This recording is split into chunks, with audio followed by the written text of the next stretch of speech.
Hello from the Global Legal Blockchain Consortium Annual Meeting at National Harbor, Maryland. I'm Pierson Grider. I'm David Berger. I'm Peter Buck. I'm Brad Clements. And we're on the road with Legal Talk Network.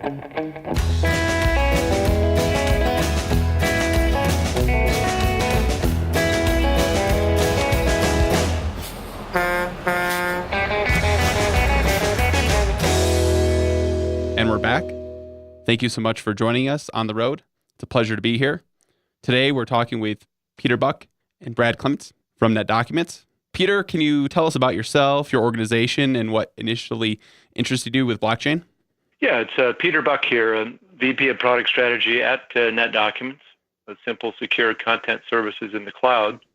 And since we manage billions of documents, one of the key use cases is how do we deliver final executed documents to support future business processes, agreements, et cetera. So that's what drew us to blockchain and the Global Legal Blockchain Consortium. Peter, can you describe, at the Global Legal Blockchain Consortium, there were several demonstrations and presentations. Can you describe what you guys presented? Yeah, I'd be happy to. So, it's a fascinating time, I think, guys, just because we sort of lived in the internet of information for the past few decades. You send emails, documents, and often there's copies of those documents. Sort of the era we moved into, and one of the parts of our demo was this concept of the blockchain and the internet as a creation of value, sort of the internet's missing ingredient. So what we showed using the Integra APIs was a business contract and a procurement contract between a fictitious company, Contoso, and a company called Text Extract Inc. So the concept was those are typically delivered, negotiated over email, but then the final agreement is PDF'd and sort of stored somewhere. And so in order to enable future smart contracts and other processes, we stored the final agreement, hashed it, a digital signature, and placed it on the blockchain. And then we took the blockchain ID that's given back to us through the Integra APIs, and we stored it in our document management platform that'll help for future searching and future governance. So, Peter, one of the things that I noticed that you did during your demonstration was stress the importance that there was a URL attached to the proof of existence, and you discussed how you built some basic UIs around calling up the proof of existence. Can you discuss that for a second? Yeah, that's a great point, David. I think there's a bit of a misconception that the blockchain or a blockchain is a massive storage of content. And our contention is the blockchain is a beautiful infrastructure and architecture to store, what I referenced earlier, this hash or digital signature that's easy to calculate, but hard to reverse engineer. And so by storing this really lightweight bit of data on the blockchain that's time sequenced and connected in order, but storing the payload, the actual agreement on our network, and having that document URL addressable, it allows the parties to the contract to use a small little helper app to upload the document, confirm it matches what's been added to the blockchain based on this hash, and then our customers have the full document, again, that can be URL addressable, so it can be shared to other parties, et cetera. So I think that's really the beauty of the blockchain, keeping the small key that connects parties to the official larger document that has the information about the agreement. So, Peter, over the past year, there's been a lot of development and discussion about blockchain technology. What have you seen has happened over the past year, along with what do you see that blockchain will solve in the future? Well, I think that's the interesting thing. There's two big points I think I'd like to make here. One is that unlike the blockchains that power cryptocurrencies, the Bitcoins of the world, for example, we think of the Global Legal Blockchain Consortium and Integra as powering what we call business blockchains. So they're organized and managed by these consortiums, and the participants are known to the groups, but they're going to power totally new ways of doing work. And essentially, our view is that business and the law is encoded in documents, but we need some way to give those documents authority to take actions, to pay a supplier, take a discount on a prepayment. And so those are all things that allow us to stick these things together in ways that are brand new and interesting. And I think the Global Legal Blockchain Consortium will provide some guidelines and guidance around how to use the platform and some protocols I think Brad will talk about. And also other consortiums. There's the Corda R3. So there's a whole series of consortiums that are building around these very specific industries, financial, legal or business, and commercial. So it's interesting times, but the consortiums are absolutely critical to the open source nature of this journey we're starting with blockchain. So Peter, I've heard a lot about NetDocuments and their proof of concept. It sounds like one of the most robust proof of concepts we've seen come out of the GLBC. What value do you think it'll bring to your customers, and what's the future plan for NetDocuments? Yeah, that's an interesting question. I think NetDocuments was born in the cloud nearly 20 years ago under Brad Clements' leadership. And one of the things that's important for our platform is the use of standards and to allow it to be an open platform. And blockchain follows the key elements really of the open source model, but many think of it as just another buzzword. And today, our whole platform is about delivering content securely everywhere. And so when Brad and I and others at NetDocuments sort of thought this through, we wanted to become a leader in how we deliver digital trust globally. And we think blockchain is one key element for us to allow us to protect our customers' electronic records and also to move the needle from a paper record, print the document, sign the document, and scan the document to an entirely electronic method. And we think blockchain can do that. And that's why we spent the engineering time to do the proof of concept around supplier contracts and replacing electronic signatures, and why we've done the use of blockchain to help encrypt and share public keys for email encryption. So we really think it's a perfect open platform to deliver and to scale cloud-first companies and other companies that want to live entirely in the modern cloud. Before we move on to our next guest, if our listeners would like to follow up with you, how can they reach you? Yeah, cool. It's Peter Buck here, and the best way to get a hold of me and see what's going on is to follow me on Twitter. The Twitter handle is @BackOfTheNapkin. Thanks, guys. Thank you, Peter, for that. Now we have Brad Clements with NetDocuments. Brad, can you tell us a little bit about you and your role at NetDocuments? Sure. I'm the Chief Software Architect at NetDocuments and one of the co-founders. I've been working in document management solutions, specifically document management solutions for the legal industry, almost my entire career. And at NetDocuments, I've helped create one of the first software as a service document management solutions in the legal industry, but it's actually the fourth legal industry document management solution I've worked on in my career. So it's really been a focus for me. And on a more technical detail, can you describe your integration that NetDocuments did with blockchain technology? Sure, I'd be glad to. We decided to use as our tool set an API provided by Integra, which is kind of a higher level API gateway that sits above the blockchain implementation. Using that gateway gives us a couple of advantages. One is we're not tied to any specific underlying blockchain implementation. And so right now, that API sits over Hyperledger Fabric-based blockchain, but it's conceivable that in the future, other blockchains could sit under that same API, and we wouldn't have to change our code, but we'd have the flexibility to move to a different blockchain. So using that API, which is a REST-based API, it was very simple to create records, write them to the blockchain, to query those records and pull back data. It really doesn't take, in terms of a skill set for a developer, it doesn't take any more skills than you would use to access any other REST API. So that was something that really drew us to that API. It just makes it really simple and a familiar environment for something that a lot of developers do all the time. So I think that NetDocuments experience and Brad's description really epitomizes what Integra was trying to accomplish. We wanted to be as low friction as possible. In other words, any developer should be able to use their existing skills and interact with the blockchain without worrying too much details about the blockchain tech itself.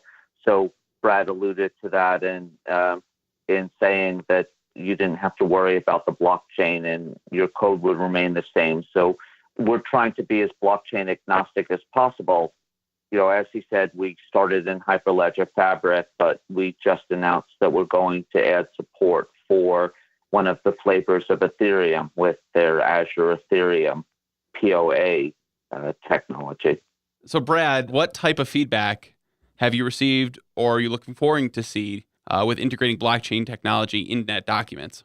We've been getting questions for a little over a year now from a lot of our law firm customers asking, they're hearing about blockchain and have a sense that it's important, but they don't really know what to do with it yet or how they can apply it. And so when we showed our proof of concept integrations where we had some real world examples, we showed an example of taking a document and publishing a proof of work or a proof of content onto a blockchain, and another example where we used a blockchain-based key registry to do inter-firm encrypted email.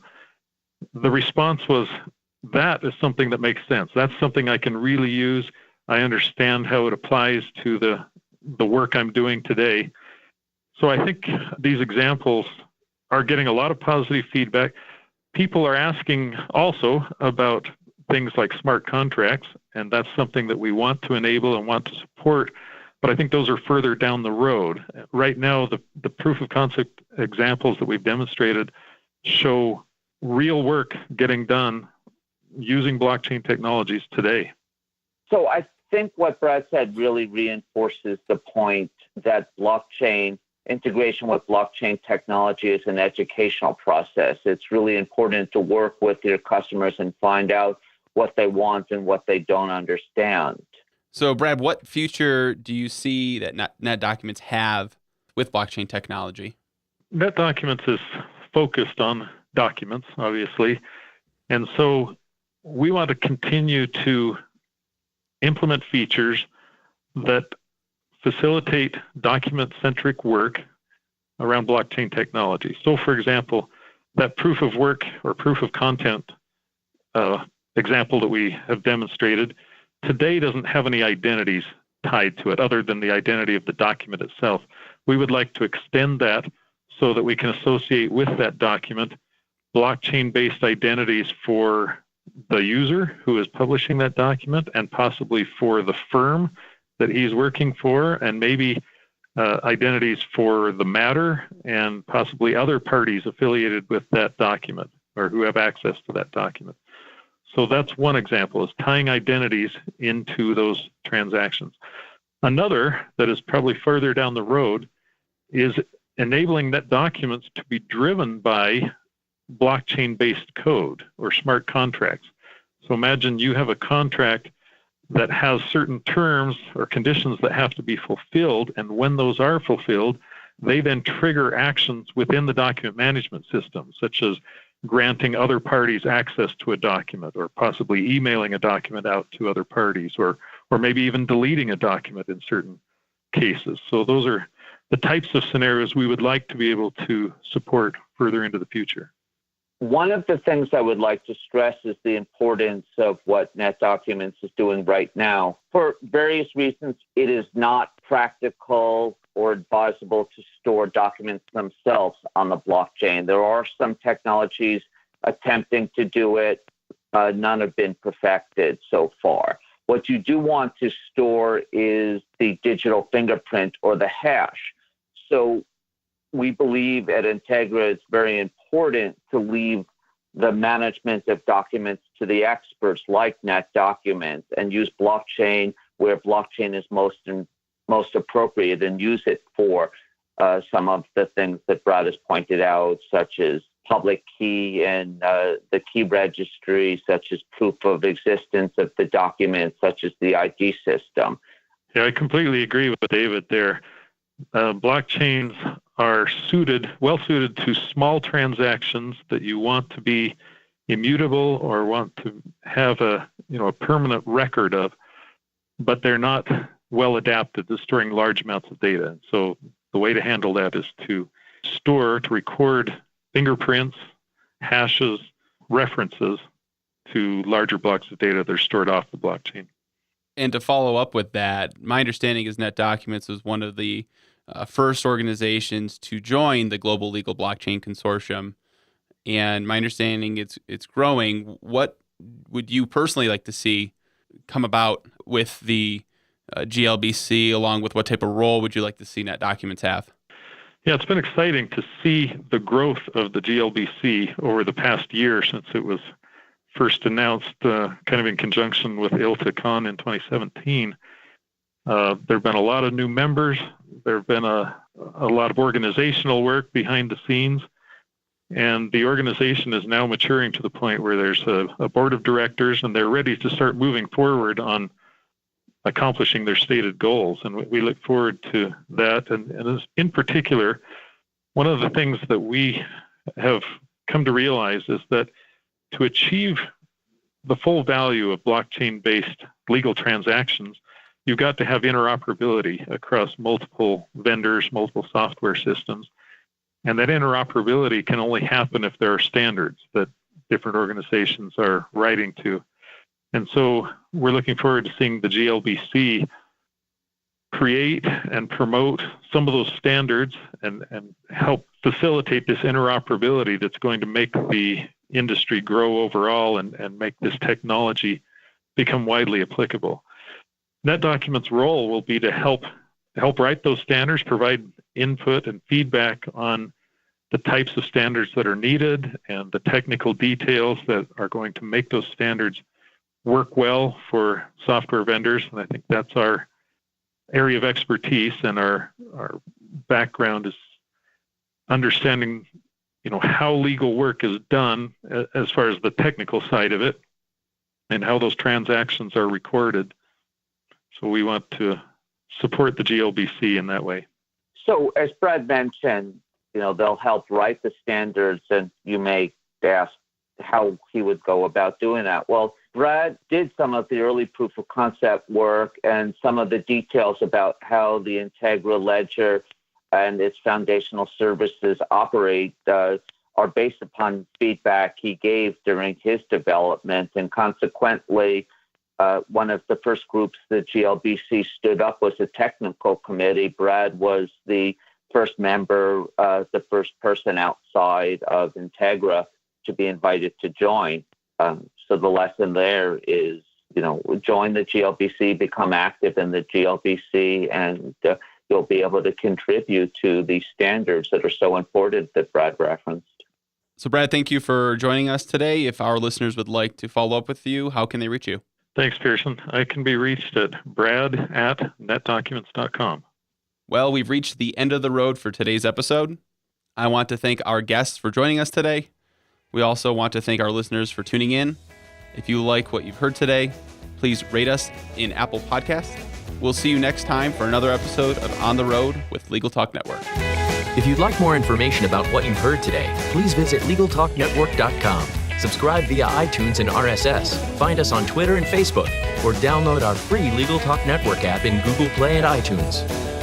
The views expressed by the participants of this program are their own and do not represent the views of, nor are they endorsed by, Legal Talk Network, its officers, directors, employees, agents, representatives, shareholders, and subsidiaries. None of the content should be considered legal advice.